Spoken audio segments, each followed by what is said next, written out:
नमस्कार राजस्थान।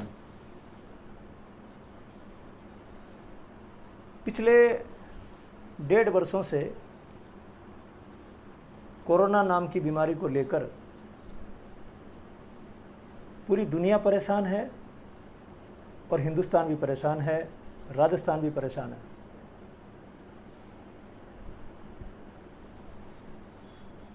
इस कृत्रिम संकट में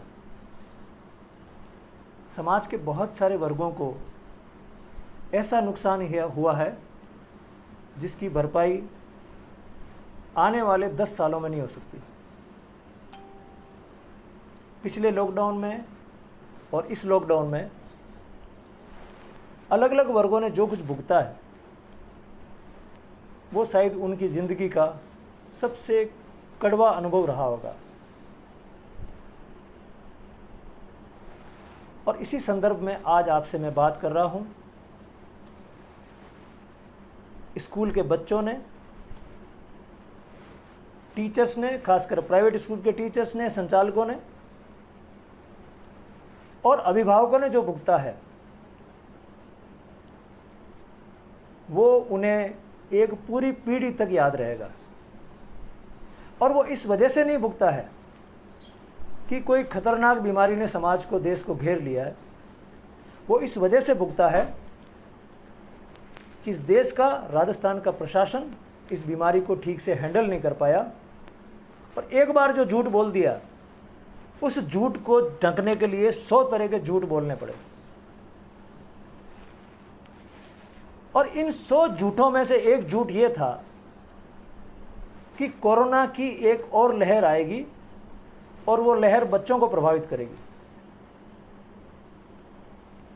ये बहुत बड़ा झूठ था, इसका कोई वैज्ञानिक आधार नहीं था। इसके बावजूद भी 1.5 साल से हिंदुस्तान के और राजस्थान के प्रशासक बच्चों के साथ, शिक्षकों के साथ, अभिभावकों के साथ बेतरतीब खिलवाड़ करते रहे। दोस्तों, दुनिया की किसी भी किताब में ये नहीं लिखा हुआ है कि इस तरह के जो वायरस आते हैं वो बच्चों को प्रभावित करते हैं। जब कोरोना नाम की ये नई बीमारी आई थी इंसानों में, तब स्पष्ट रूप से कहा गया था कि इस बीमारी का बच्चों पर बिल्कुल भी प्रभाव नहीं पड़ता है। पहले दिन से एक क्लियर था। और आपने दोनों लहरों में, पहली और दूसरी लहर में ये देखा होगा कि कहीं भी बच्चे इस बीमारी से गंभीर रूप से पीड़ित नहीं हुए। और ये आपके आसपास घटी हुई घटना है, इसके लिए प्रमाण की आवश्यकता नहीं है। अगर ये अमेरिका की बात होती तो झूठी सच्ची खबरें हमारे पास आ सकती थी, लेकिन हमने हमारे समाज में देखा है कि इस बीमारी से बच्चे पीड़ित नहीं हुए। और ये लिखा हुआ भी था किताबों में कि बच्चों में इम्यूनिटी पावर ज़्यादा होती है, रोग प्रतिरोधक क्षमता ज़्यादा होती है, इसके कारण से उनको इससे कोई खतरा नहीं है। लेकिन पहले वाले लॉकडाउन में ये कहा गया था कि बच्चों को तो खतरा नहीं है, लेकिन बड़े बूढ़ों को खतरा है। अगर वो स्कूल में जाएंगे और कोरोना की संक्रमण को लेकर आएंगे घर में तो बड़े बूढ़ों को संकट हो जाएगा, क्योंकि बड़े बूढ़ों को ये बीमारी ज़्यादा प्रभावित करती है।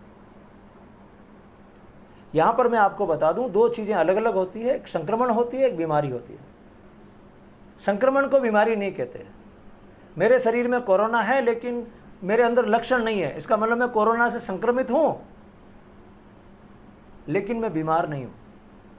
तो पिछले लॉकडाउन में यह गाथा गाई गई कि अगर बच्चे स्कूल जाएंगे और वो कोरोना से संक्रमित होंगे तो घर में आएंगे और बड़े बुजुर्गों को इसका नुकसान होगा, ऐसा कहा गया था।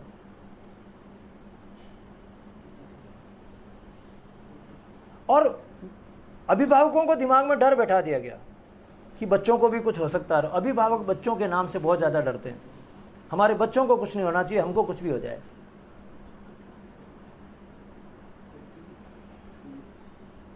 पिछले लॉकडाउन में स्टोरी चल गई, पूरी स्कूलें बंद रही, बच्चों का भविष्य बुरी तरह से खराब हुआ, 10वीं और 12वीं की परीक्षाएं मजाक बन गई।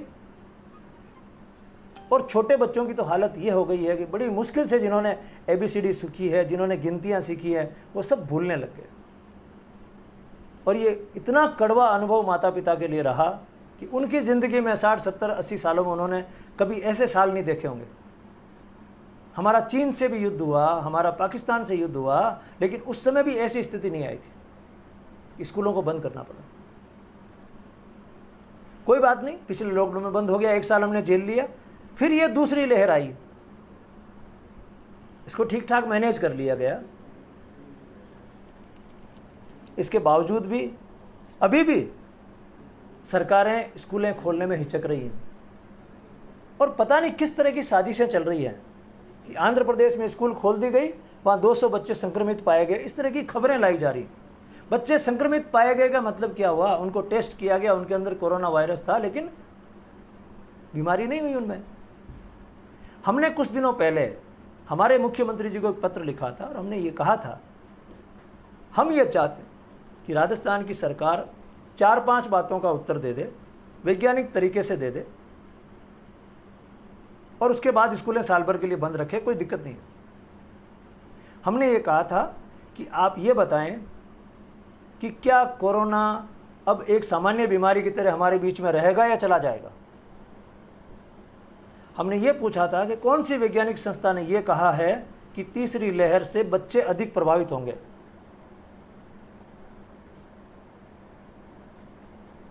हमने ये पूछा था कि क्या ये वैक्सीन जो लग गए हैं इसके बाद में कोरोना होने की संभावना नहीं है, या फिर और वैक्सीन लगाने पड़ेंगे।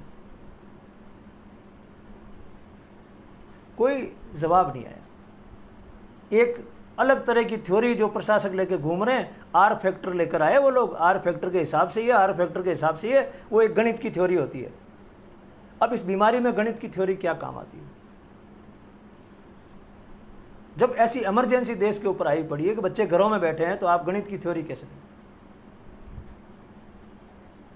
और स्कूलें बंद है, और कभी कभी मीडिया भी लिख देता है अभिभावक चिंता कर रहे हैं, कुछ अभिभावक चिंतित है बच्चों को लेके, बच्चों को कुछ ना हो जाए। आप बच्चों को लेके माँ बाप को कुछ भी कह दीजिए, उनको ज़्यादा चिंता होती है।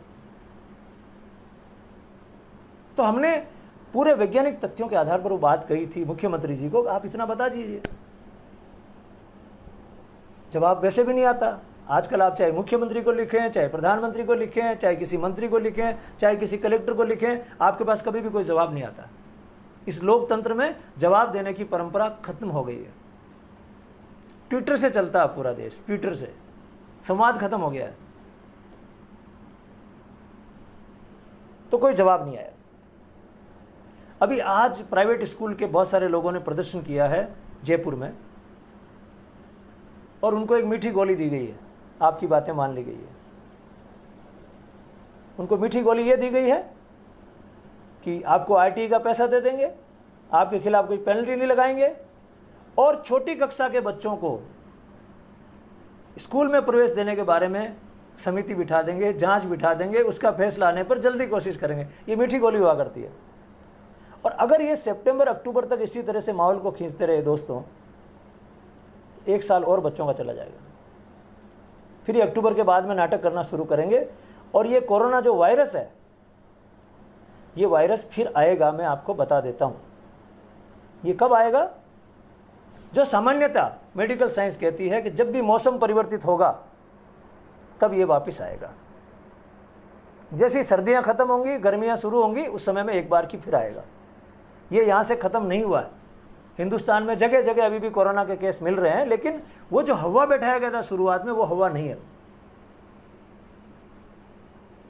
हमने मुख्यमंत्री जी से ये भी पूछा था कि हमें ये भी बताइए कि अब जो लहर आएगी, तथाकथित तीसरी लहर, मैंने कहा तीसरी भी आएगी, चौथी भी आएगी, 5वीं भी आएगी। हर साल कोरोना आएगा, जैसे हर साल सर्दी का मौसम आता है, जुकाम आता है। अब ये बीमारी इंसानी शरीरों में प्रवेश कर गई है तो यही रहेगी। एक बार मलेरिया यहाँ आ गया तो मलेरिया यहीं रहेगा। जिसे पैंडेमिक कहा गया है वो एंडेमिक हो जाएगा, हमारे समाज में रहेगा। अब हम बीमारी को समझ भी गए हैं, बीमारी का इलाज भी समझ में आ गया है। तो हमने एक सवाल ये भी पूछा था मुख्यमंत्री जी से कि आप ये बताइए कि अब जो लहर आएगी उसको हैंडल करने के लिए आपके पास क्या तैयारी है। क्या अभी भी लोग इस तरह से सिलेंडर लेके घूमते फिरेंगे? क्या अभी भी सिलेंडर नहीं होने की वजह से लोगों की मौत होगी? क्या अभी भी गांवों से लोगों को लाने ले जाने के लिए हमारे पास कोई व्यवस्था होगी? उसका भी कोई जवाब नहीं है। और वो एक आर फैक्टर करके एक दिन उन्होंने चला दिया और उन्होंने अखबार में पूरा विज्ञापन दे दिया कि हमें पता चला है वैज्ञानिकों से कि इससे बच्चों को खतरा हो सकता है। कौन वैज्ञानिक है वो लोग? उनके नाम लिखो, उनकी क्वालिफिकेशन लिखो, ये वैज्ञानिक हैं, इनकी ये स्टडी है, इन्होंने ऐसे पता किया कि बच्चों को ज़्यादा खतरा होगा। प्रमाणिक रूप से आप लिखो ना, कहाँ दिक्कत है? और अगर ऐसा प्रमाण है तो मान लेंगे, हम भी मान लेंगे कि बिल्कुल इन वैज्ञानिकों ने कहा है, इन वैज्ञानिकों का काम यही है, इस पर इन्होंने शोध किया है। अब एक फर्जी सी खबर आती है, एक स्टडी में पता चला है, एक स्टडी ने दावा किया है। कौन सी स्टडी है? कौन से विश्वविद्यालय की है? उनको किसने अनुमति दी? कितने लोगों का सैंपल था उनके पास में? ये सारी चीज़ें आनी चाहिए सामने। मुझे अच्छे से पता है कि ये अभी भी स्कूलें खोलने के मूड में नहीं है और ये इतनी सी बात से स्कूल खुलेगी नहीं। इसलिए मैं अब आप लोगों से और राजस्थान के सभी अभिभावकों से विनम्र निवेदन करता हूं कि आप लोग अपने पैरों पे खड़े हो जाइए और कल से इस सरकार पर एक प्रेशर बनाना शुरू कीजिए कि हम चाहते हैं कि हमारे बच्चे स्कूल जाएं। केवल 9वीं 12वीं के नहीं, छोटे बच्चे भी स्कूल जाएं। 1.5 साल से हमारे घर बैठे हैं। जब तक अभिभावक मित्रों आप लोग नहीं बोलोगे, आप लोग अपने बच्चों के लिए आवाज़ नहीं उठाओगे और आप सोचोगे कि हमारे जैसे 2-4 लोग बोलते रहे स्कूलें खुल जाए, नहीं खुलेगी। आप नहीं खोलना चाहते हैं स्कूलें, आप चाहते हैं आपके बच्चे घर पे बैठे रहें, तो ऐसा भी कीजिए आप। हम चाहते हैं हमारे बच्चे घर पे बैठे रहें। तो कल से एक अभियान चलाते हैं हम सारे लोग मिलके। हमारे जो भी बच्चे छोटे हैं, 9वीं क्लास से कम के, 8वीं के, 5वीं के, 6ठी के, उन बच्चों के साथ फोटो खिंचवा के और सोशल मीडिया पे लगा के और बताइए कि ये मैं और ये मेरे बच्चे, हम ये चाहते हैं कि स्कूल खुले। बिना मतलब का कई लोग छुपा, कुछ अभिभावक चाहते हैं कि अभी भी नहीं खुले। होगा कुछ अभिभावकों के पास मसाला घर पे पढ़ने का, उनके पास कंप्यूटर होंगे, उनके पास सारी सुविधाएं होंगी, लेकिन राजस्थान के गरीब और मध्यम परिवारों के पास इतनी सुविधाएं नहीं है कि वो घर पे पढ़ सकें। उनके पास 12,000 15,000 का मोबाइल भी नहीं है कि वो बच्चे के लिए अलग से 15,000 का मोबाइल ले ले। वो रोटी खाए, खेती का काम करे, 15,000 का मोबाइल लेकर आए। ये जो कारोबार चल रहा है, इस कारोबार को विराम दिया जाना चाहिए और ऑफलाइन क्लासेस जल्दी से जल्दी शुरू होनी चाहिए। मैं आप सब लोगों से विनम्र अनुरोध करूंगा कि कल से आप अपने बच्चों के साथ फोटो खिंचवाकर, अच्छी सी फोटो खिंचवा के, मैं ये, मेरी पत्नी ये, मेरे 2 बच्चे ये, उनके साथ फोटो खिंचवा के और सोशल मीडिया पे लिखिए, हम चाहते हैं कि हमारे बच्चों की स्कूल खुले और हमारे बच्चे स्कूल जाएं। जो भी लोग अभी तक इस चौपाल में आ गए हैं, उनसे मेरा विनम्र अनुरोध है कि वो एक बार शेयर का बटन दबा दें ताकि हमारी बात राजस्थान के सभी अभिभावकों तक पहुंच जाए। एक बार आप इस शेयर के बटन को दबा दें, बात आगे जानी चाहिए।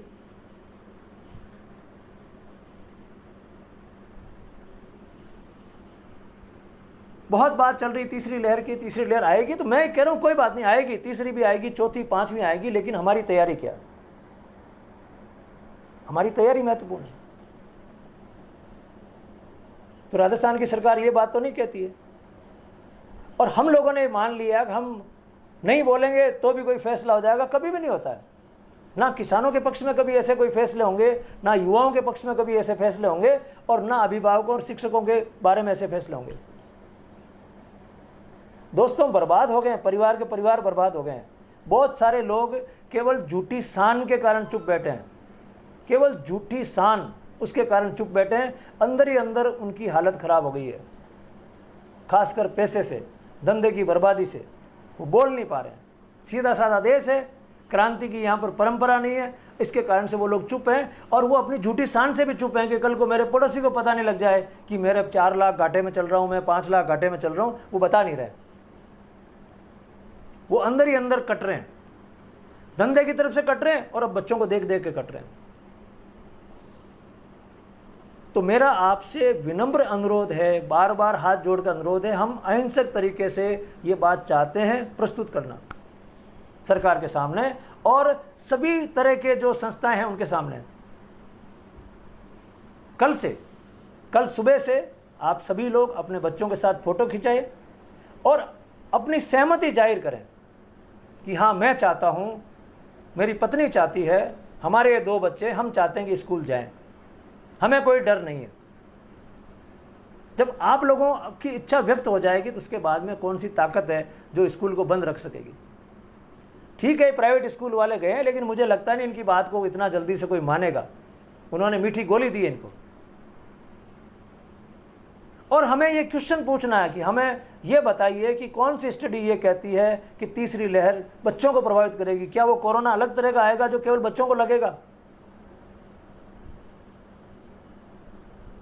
अगर आप लोग ऐसा नहीं करेंगे तो मैं समझता हूं, जहां तक मेरी समझ है, पिछला जो अनुभव है, उससे मुझे ये लगता है कि ये साल भी बच्चों का खराब हो जाएगा। इन नेता लोगों को कोई फर्क नहीं पड़ता। अभी पंचायत राज के चुनाव हो रहे हैं, उनको कोई टेंशन नहीं है। बड़े बड़े कार्यक्रम, बड़े बड़े जुलूस निकल रहे हैं, मौज मस्तियां कर रहे हैं। बंगाल का चुनाव किया उन्होंने, भारी भारी रैलियां करके, इनके सारे कार्यक्रम चल रहे हैं। इनका कोई भी कार्यक्रम नहीं रुका हुआ है। इनकी बैठकें होती है, इनकी मस्ती वैसी की वैसी चल रही है।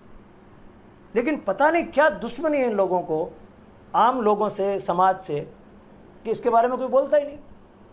अब राजस्थान का कोई विपक्ष का कोई आदमी नहीं बोल रहा कि स्कूलें खोलो। जैसे मिले हुए हैं कि नहीं, अपन अपना काम करते हैं, स्कूलें किसानों के काम, इसको मरने दो, इस पर बात मत करो।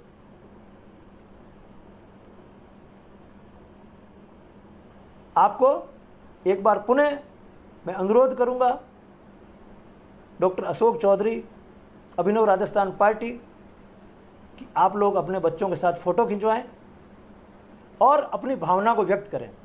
देखिए, जनता जब तक अपनी भावना को व्यक्त नहीं करेगी लोकतंत्र में, तब तक सरकारें उस हिसाब से काम नहीं करेंगी, आप मान कर चलिए। और ये अच्छा माध्यम है, फेसबुक का, ट्विटर का, व्हाट्सएप का, और फिर अखबार वालों को भी दीजिए। अभिभावकों को जहाँ जहाँ पे संगठन बने हुए, छोटे छोटे संगठन बने हुए, दीजिए 10-12 लोग अखबार वालों को कि हम 10 परिवार आए हैं, हम चाहते हैं हमारे बच्चों की स्कूल खुले। आपकी लड़ाई कौन लड़ेगा? जब आपके बच्चों की लड़ाई आप खुद नहीं लड़ सकते तो किससे उम्मीद करते हैं? सरकारी स्कूलों के शिक्षक हैं, उनके संगठन वो तो करेंगे नहीं, उनकी सैलरी फिक्स है, आ रही है। हालांकि वो अंदर अंदर से परेशान है कि क्या करें यार, बच्चों के बिना मन नहीं लग रहा है, पर वो इस संघर्ष में आएंगे नहीं सामने। प्राइवेट स्कूल वालों को आरटी के पैसे चाहिए थे, वो गए, आरटी के पैसे मंजूर हो गए। लेकिन प्राइवेट स्कूल के टीचर्स हैं लाखों की संख्या में, वो मर रहे हैं बेचारे। जो 10,000 में, 15,000 में पढ़ा रहे थे, बच्चों को शिक्षा दे रहे थे, वो ठेले लगाने पे मजबूर हो गए, मजदूरी करने पे मजबूर हो गए। उनकी आवाज़ कहीं पहुंच नहीं रही है। तो मैं सोचता हूं कि ये सबसे बढ़िया तरीका रहेगा, कल से हम लोग मिलकर एक अभियान चलाएं, अपने बच्चों के साथ फोटो खिंचाएं और इस फोटो को लगाएं कि हम चाहते हैं कि हमारे बच्चों की स्कूलें खुलें। और ईश्वर करेगा ये अभियान बहुत शानदार तरीके से सफल हो और आपकी आवाज़ सचिवालय में गूंजे कि राजस्थान के लगभग सारे अभिभावक अब इस बात पर एकमत हो गए हैं कि हम अपने बच्चों की स्कूल को खोलना चाहते हैं। आपको कहीं सड़कों में आने की जरूरत नहीं है, आपको कहीं टायर जलाने की जरूरत नहीं, केवल अपनी भावना को व्यक्त करने की जरूरत है। और हम संगठित रूप से, बहुत अच्छे ढंग से, सुंदर ढंग से अगर हमारी भावना को प्रदर्शित करेंगे तो उसका असर होगा। तो कल से आप सारे लोग इस अभियान को शुरू कर दीजिए और सरकार को कहिए कि हमें डर नहीं है। और अगर आपको डर है तो वो भी व्यक्त कर दीजिए, हाँ हम डर रहे हैं, स्कूलें मत खोलिए, हमारे बच्चों के भविष्य का सवाल है, मत खोलिए, ये भी व्यक्त कर दीजिए, ताकि एक तरह का जनमत संग्रह हो जाए राजस्थान में कि राजस्थान के लोग स्कूलें खोलना चाहते हैं कि नहीं चाहते हैं। ये फैसला कुछ लोगों पर मत छोड़िए, जिनके बच्चे यहाँ नहीं पढ़ते हैं, जिनके बच्चे यहाँ नहीं पढ़ते हैं, या तो विदेशों में पढ़ते हैं, और या फिर इस तरह की स्कूलों में पढ़ते हैं जहाँ उनको स्कूल जाने की 2 साल भी जरूरत नहीं होगी। सारी व्यवस्थाएं उनके पास में, लेकिन आम परिवारों के पास ये सारी व्यवस्थाएं नहीं है। इसलिए मैं आपसे अनुरोध कर रहा हूं। मुझे उम्मीद है कि आप लोग राजस्थान में एक नई परंपरा विकसित करेंगे अपनी भावनाओं को व्यक्त करने की, और इस परंपरा से जब निर्णय होगा तो लोकतंत्र और मजबूत होगा। इसी आशा और विश्वास के साथ डॉक्टर अशोक चौधरी, अभिनव राजस्थान पार्टी, आप सबको, आपके बच्चों को, सबको शुभकामनाएं, और उम्मीद करता हूं कि स्कूलें इस कार्यक्रम के कारण, इस तरह के विरोध के कारण, इस तरह की राय प्रकटीकरण के कारण जल्दी खुलेंगी। नमस्कार।